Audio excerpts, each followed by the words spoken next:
સુરત જિલ્લાના માંડવી તાલુકામાં આવેલ અરેઠ સહિતના આજુબાજુના ગામ લોકો ભેગા મળી ખૂબ જ મોટી સંખ્યામાં માંડવી સુપડી વિસ્તારમાં ચાલતા રેલી સ્વરૂપે મામલતદાર કચેરીએ પહોંચ્યા।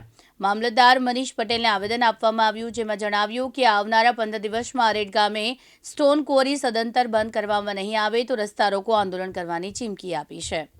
સ્ટોન ક્વોરીને બંધ કરાવવા માટે અરેઠ ગામના લોકો વિશાળ સંખ્યામાં સુપડી વિસ્તારમાં આવતા માંડવી પોલીસ સ્ટેશનમાં ફરજ બજાવતા પીઆઈ હેમંત પટેલે પોલીસ બંદોબસ્ત ગોઠવી દેવામાં આવ્યો છે। સ્ટોન ક્વોરીના કારણે અરેઠ ગામે લોકોના ઘરોમાં તિરાડ પડી ગઈ છે। તદુપરાંત નિયમો મુજબ સ્ટોન ક્વોરીમાં બ્લાસ્ટ સ્ટિંગ કરવામાં આવતું નથી, જેના કારણે ખાણ ઉડી રહી છે।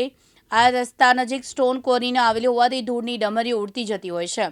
વાહન ચાલકોને ધૂળની ડમરીઓના કારણે હેરાન પરેશાન થઈ જતા હોય છે। આવી અનેક આક્ષેપો અરેઠ ગામના લોકો કરી રહ્યા છે, તેવું આવેદનમાં જણાવ્યું છે।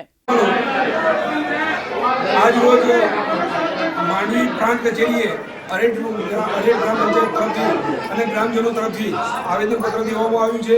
એનું કારણ છે કે અરેઠમાં ચાલતી સ્ટોન કુંવારીઓના કારણે અમારે અરેઠ વિસ્તારના આજુબાજુ ગામોને ઘણું નુકસાન થઈ ગયું છે।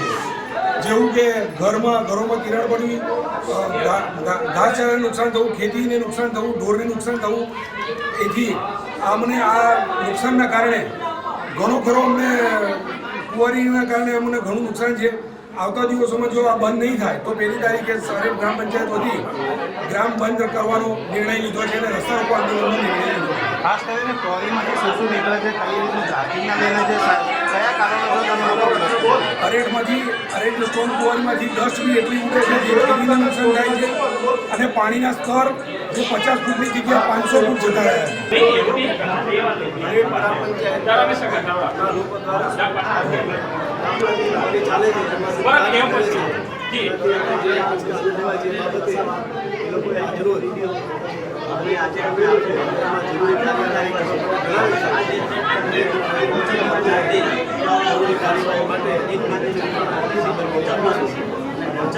જે ક્વોરીઓ ચાલે છે, નુકસાન થાય છે, એ બાબતે તમે કોઈ વખત સર્વે કર્યું છે ખરું?